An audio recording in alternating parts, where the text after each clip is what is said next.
mengisahkan bagaimana memaknai Quran Sunnah kepada para ulama, kepada para kiai. Mereka lah yang mewarisi ilmu dari guru, dari gurunya, dan mereka lah yang ngaji langsung dengan kitab Bukhari Muslim asli. Bukan ini dipegang, ini pegang kalimat ini pegang. Jadi kalian jangan setuju yang di awal, kemudian yang terakhir ini nggak setuju nantinya. Assalamualaikum warahmatullahi wabarakatuh. Halo teman-teman, ketemu lagi dengan Doa Bang Deso ya di channel Mr. Coach. Yuk mari kita ngobrol kali ini. Yuk mari kita siapkan kopinya yang kental. Olah pikir dengan sersan, serius tapi santai.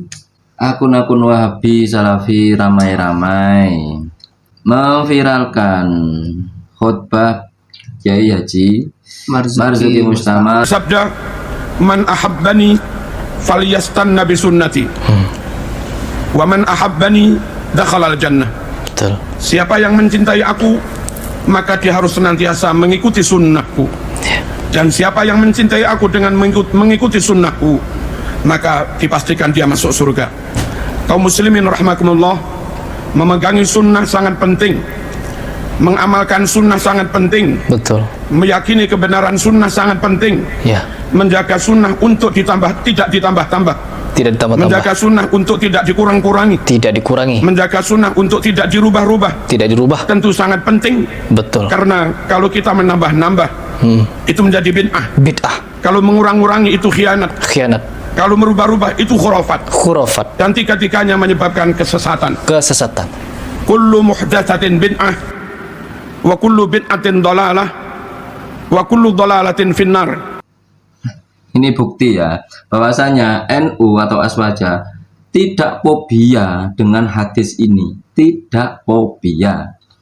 Kita juga mengamalkan hadis itu, oke? Masya Allah, ini sudah masuk kepada dakwah-dakwah yang sering dilakukan oleh asatid-asatid salafi. Semoga beliau ini benar-benar mendapatkan hidayah sunnah. Kita berhusnuzon saja kepada beliau. Terlalu pede, Bos. Ya, terlalu pede dengan apa? Dengan klaim sepihak bahwasanya hanya mereka yang paling sunnah, bos. Orang lain tuh enggak, bid'ah semua. Oke. Jadi ketika kelompok lain mengucapkan ini, kaget mereka. Hah?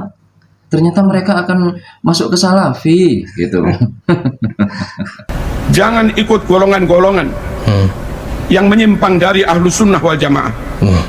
Ada golongan yang hanya mencintai ahlul bait, Ahlul bait, yang hanya percaya kepada ahlul bait, yang hanya menerima hadis riwayat ahlul bait. ya. Kelompok yang telah disinggung oleh Kiai Haji Marzuki Mustamar itu mirip sekali dengan ciri-ciri Syiah, bos, terutama Syiah Itsna Asyarah, bos, ya. Tapi untuk Syiah Zaidiyah dan Ja'fari kita perlu kaji lagi, teman-teman, ya. Kaum muslimin rahimakumullah, ada juga golongan yang hanya percaya kepada sahabat. Betul. Mereka membenci ahlul bait, mereka menolak ahlul bait, mereka menolak hadis sahih sekalipun kalau itu riwayat ahlul bait. Lagi-lagi golongan seperti ini juga tidak menjaga keutuhan sunnah dengan menolak riwayat-riwayat ahlul bait. Berapa persen sunnah Rasulullah SAW yang hilang? Ada juga golongan yang punya prinsip. Oke. Nah, Kalau ciri-ciri kedua ini mirip-mirip Khawarij, ya. Dan sekarang Khawarij itu terpecah menjadi beberapa sekte, teman-teman. Termasuk salah satu sektenya yang paling halus ini adalah Sawa ini, Salafi Wahabi. Dan di situ Hari Pras nggak menyadari, ya. Dia nggak menyadari. Soalnya dia kan orang awam, nggak tahu apa-apa, ya. Dia dikiranya bukan nggak ngarah ke dia gitu loh, nggak ngarah ke kelompok dia dikiranya, ya kan. Oke. Tapi tentu saja karena Sawa ini orangnya halus, mereka agak toleran, bos. Kalau nggak masuk akal nggak kami terima. Akhirnya hadis Bukhari, Muslim yang bercerita tentang Mi'raj Rasulullah SAW, mereka tolak dengan alasan nggak masuk akal. Hadis bahwasanya dari sela-sela jari Rasulullah SAW menyumber air itu ada di Bukhari Muslim, mereka juga menolaknya, alasan nggak masuk akal. Bahwa menjelang kiamat matahari terbit dari barat, terbenam di timur, ada di Sahih Bukhari Muslim, mereka juga menolaknya dengan alasan tidak masuk akal. Iya. Hindari kelompok-kelompok seperti ini. Selamatkan keluarga kita dari kelompok seperti ini, karena akan Untuk kelompok yang ketiga ini mungkin bisa ke orang-orang liberal, bisa bos ya. Ya soalnya lebih mengandalkan akal, Bos, rasional. Bisa juga itu Albani juga terlibat di situ. Oh. Albani juga masuk di kelompok tiga itu karena Albani kan juga banyak mengurang-urangi hadis bos. Oh gitu Ya. Bos ya. Ya kan? Sahih Banyak. Bukhari itu. Ya semuanya. Semuanya. Albani itu terkait itu kan banyak. Cek saja ya berapa hadis yang didoifkan Albani itu ya kan. Alasannya ada salah satu alasan yang melibatkan nggak masuk akal kayak gitu. Oke. Bahwa kita atau keluarga kita mengingkari sunnah ataupun mengingkari sebagian dari sunnah. Sunnah. Padahal teman-teman. amanat dari Al-Quran, fakhuduh, ambil semua yang disampaikan Rasulullah SAW. Kaum muslimin rahimakumullah, ada juga golongan yang tidak selektif. Hadis-hadis sangat lemah pun Sangat dipegangi. lemah. Betul. Hadis munqati dipegangi. Ya. Hadis muttarib dipegangi. Bahkan hadis hampir maudhu' mereka pegangi. Dan sering mereka sampaikan kepada umat. Sungguh kelompok seperti ini tidak menjaga kemurnian sunnah. Betul. Dan kasihan umat. Ya. Umat terlanjur percaya pada mereka. Kadung dilakon, diamalani sebegitu rupa. Ternyata bukan ajaran Rasulullah SAW. Ya Allah. Ternyata bukan perintah Rasulullah SAW. Ya Allah. Sementara yang dijanjikan ada pahala. Sunnah menurut syarak adalah amalan yang didasarkan pada perintah dan tuntunan Rasulullah SAW. Sahih Muslim menyebutkan, man amila amalan laisa alaihi amruna fahuwa raddun. Setuju. Siapa yang melakukan amalan Amalan. tidak didasarkan perintah kami, Betul. nggak ada tuntunan yang sahih, maka amal itu ditolak. Tertolak. Jamaah, Masya hindari Allah. pula kelompok-kelompok yang tidak teliti, tidak selektif. Oke. Ini banyak di antara kita juga bos. Bos ya. Hadis-hadis rampangan gitu bos. Sekali lagi bos, kalau hanya untuk fadhil amal bos, itu fix sepakat memang ulama tidak apa-apa. Tidak apa-apa, Bos. Ini amalan yang mengandung hukum, kemudian yang bersangkutan dengan ibadah-ibadah mahdoh bos. Ya bos ya. Ini hadis-hadis itu harus selektif teman-teman. Ya setuju saja, setuju. Emang kita di pondok diajarkan seperti itu kan bos ya. Mustalah hadis kan mengajarkan kita kayak gitu bos. Ya. Ada beberapa contoh Jumat terakhir di bulan Ramadan Ba'da Isya, orang pada sholat 12 rakaat dengan dinamakan sholat raghaib. Oish. Katanya bisa menggantikan barangkali ada sholat fardu yang ditinggalkan. Itu hadisnya maudhu', Maudhu palsu. teman-teman. Ada juga orang yang sholat di malam nisfu Sa'ban, hadisnya amat sangat lemah. Sholat-sholat sunat. Ada juga yang sholat di hari Jum'ah minggu pertama bulan Rajab dengan maksud menebus dosa setahun, hadisnya juga amat sangat lemah. Masih banyak ustadz-ustadz ketika maulid Ya. berdalil, man azzama maulidi Ya. kuntulahu syafi'an yaumal qiyamah. Masya Allah. Hadis itu hampir nggak disebut dalam berbagai kitab sunnah. Kalaupun ada riwayatnya sangat lemah. Mohon kaum Allah muslimin rahmatullah Selektif. menyampaikan apapun hati-hati. Mari Ya. kita Oke. Enggak, bukan hal yang baru sebenarnya. Di kalangan NU, di kalangan pesantren yang diajarkan di kami seperti itu teman-teman ya. Bukan hal yang baru, makanya nggak kaget. Dulu ada kitab kumpulan-kumpulan hadis tuh, kumpulan hadis-hadis maudhu. Ada, itu Ada, masuk Mas, itu, ya? masuk. Man Berarti- adzama maulidin Nabi itu juga. Kemudian ada lagi hadis yang man ahya maulidin Nabi. Kalimatnya adanya kayak gitu. Itu memang ada di Oh, kita Jami'u Ahadisul Maudhu. Oh, Ya kan, di kumpulan kitab-kitab hadis maudhu itu ada teman-teman ya, ada. Ya, jadi kita bukan hal yang baru. Maksudnya Pak Kiai Haji Marzuki Mustamar, kita merayakan Maulid tidak berdasarkan hadis-hadis tersebut. Hadis-hadis yang maudhu itu seperti bukan. itu. Bukan seperti itu ya. Tapi dengan hadis-hadis yang lain gitu loh, Bos. Tapi pemahaman Bang Heri seperti itu, Bos. Ya, ya dia kan seneng gitu loh. Maksudnya ada ini, maksudnya dia itu seakan-akan Mendukung seakan-akan di pendapatnya. NU itu nggak ada ajaran kayak gini. Ini kok gini loh, Bos. Seperti hal yang baru jadi buat dia. Jadi seakan-akan ini Apalagi yang ngomong, yang ceramah Kiai Marzuki Makanya, Mustamar, makanya. Bos. Itu kan orang NU tapi bilangnya gitu, akhirnya seneng banget. seneng, iya seneng. Dan lagi tadi yang dicontohkan apa? Sholat kan? Ya, sholat. Raghaib, sholat Sa'ban. Ini nggak ada. Makanya kalau hadis-hadis maudhu tentang masalah sholat itu bos, tentang ibadah-ibadah mahdhu bos, nah, itu harus selektif, ya kan ya. Tapi kalau untuk sekali lagi, tapi kalau untuk fadhilul amal kita tidak pernah melarang kan begitu bos ya. bahkan bagaimana memaknai Quran Sunnah kepada para ulama, kepada para kiai, Merekalah yang mewarisi ilmu dari gurunya. Dan merekalah yang ngaji langsung dengan kitab Bukhari Muslim asli. Bukan Ini dipegang, ini pegang. Kalimat ini pegang. Jadi kalian jangan setuju yang di awal, kemudian yang terakhir ini nggak setuju nantinya, ya kan? Yang di awal tadi dipakai, yang terakhir ini dipakai. Ini bagian ini yang paling penting ini, ya kan? Jangan kayak Albani. Nanti ada kelanjutannya gitu. Iya, Anda jangan kayak Albani. Ada satu teks hadis yang awal soheh, yang separuh do'if. Itu jangan kayak Albani Anda.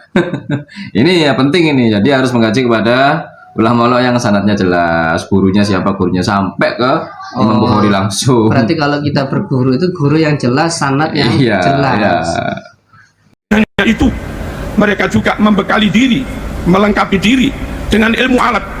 Mereka alim nahwu, mereka alim sorof, mereka alim balaghah, mereka alim mantik, mereka alim usul fikih, mereka mengerti mustalah hadis, mereka mengerti ulumil Quran, mereka mengerti gharaibul alfaz dan yang lain-lain. Yang mana ilmu-ilmu itu sangat penting untuk memastikan kebenaran pemaknaan Quran, pemahamannya, istimbatnya, ataupun penafsirannya. Oh, Di gitu. bagian ini Harry Pras tidak ngomong Allah subhanallah, tidak ngomong seperti itu teman-teman, tapi dia menggerak-gerakkan jarinya kayak gak terima gitu Itu teman-teman. Ustaz, jelas ini Ustaz Kiai Marzuki Mustamar. Kalau kita berguru itu memang orang-orang yang alim, yang ahli bahasa, ahli nahwu, ahlaknya matang, bos. Iya. Pemahamannya itu sesuai dengan sunnah, seharusnya gitu. Tidak menguasai ilmu-ilmu alat, mohon jangan berani-berani menyentuh, berani menafsirkan Quran. Mungkin Tuh. Pegang itu, jika nggak punya ilmu yang mumpuni jangan berani-berani menyentuh, Menafsirkan lagi. menafsirkan. Iya, apa ya, Mas? Ini Harry Pras tangannya sudah gini-gini, terus dia tidak ngomong Allah subhanallah, Allah betul, tidak ngomong gitu. Tidak ada. Kalau tangan awal-awal betul teman-teman. Kalau yang ini enggak, mungkin di dalam hatinya salah kalau ini. Ya, Berarti nggak bisa, kurang alim, nggak nahwu alatnya ilmu alatnya kacau-kacau. kacau, apalagi balago, mantek segala macam kacau sudah. Tafsirnya, asbabun nuzulnya. Iya, semuanya, ya kan? Ada ya sedikit-sedikit ada menyampaikan. Cuma rata-rata kebanyakan mereka tidak menguasai hal itu. Mereka kalau bahas fikih amburadul. Kemudian kalau bahas ilmu-ilmu alat amburadul.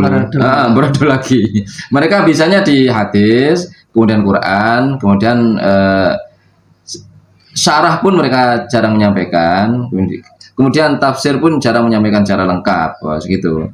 Dan pendapat-pendapat ulama khilafiyah, nah, mereka biasanya menghindari itu, teman-teman. Menghindari, berarti Maksudnya jangan bisa. menghindari menyampaikan itu, jangan sampai khilafiyah itu disampaikan gitu loh. Oh. Agar umat ini tidak tahu khilafiyah itu, begitu teman-teman mereka. kita yang awam ini kaum muslimin, hati-hati memilih guru, hati-hati memondokkan anak, hati-hati memilih lembaga untuk anak-anak kita.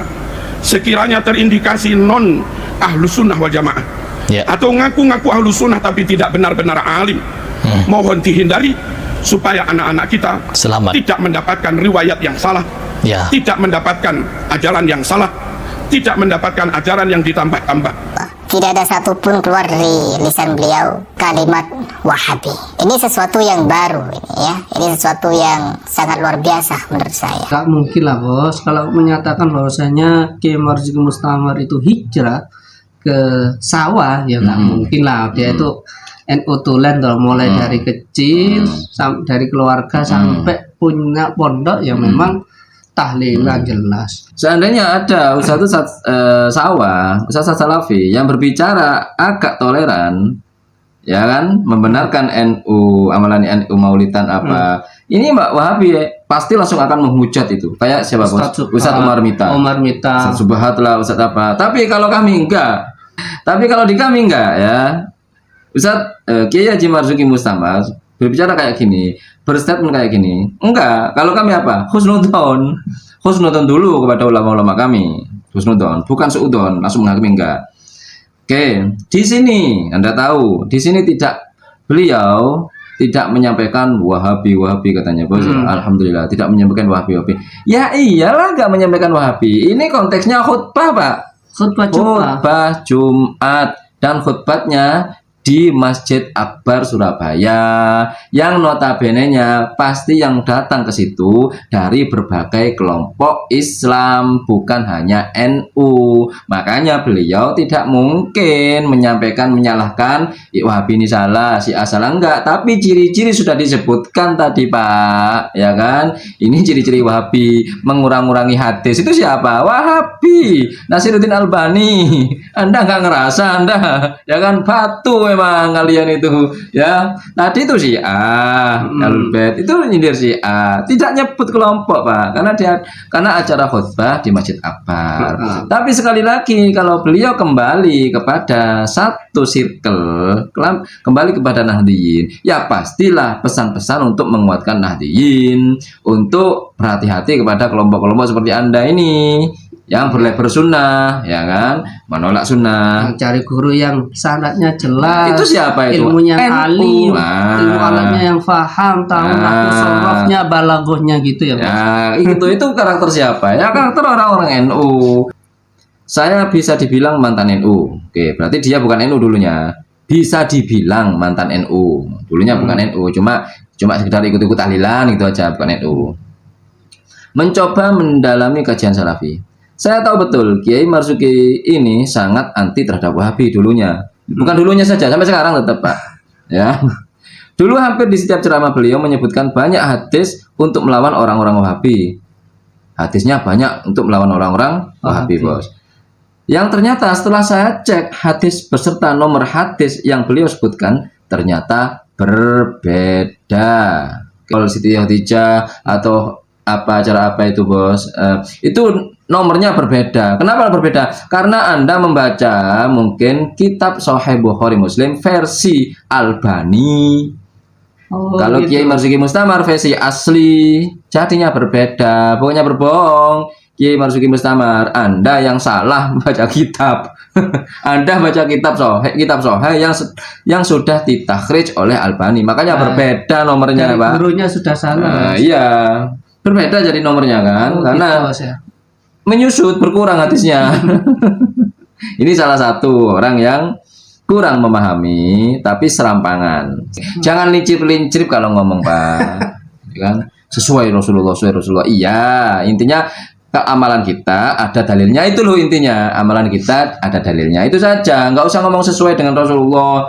Nggak usah. Terlalu lincip Anda, ya kan? Terlalu tinggi omongannya. Nggak mungkin ada orang kayak gitu. Yang baik-baik semuanya datang dari Allah, yang jelek-jelek datang dari kami. Mohon maaf. Wa akhiru kalam. Assalamualaikum warahmatullahi wabarakatuh. Waalaikumsalam warahmatullahi wabarakatuh.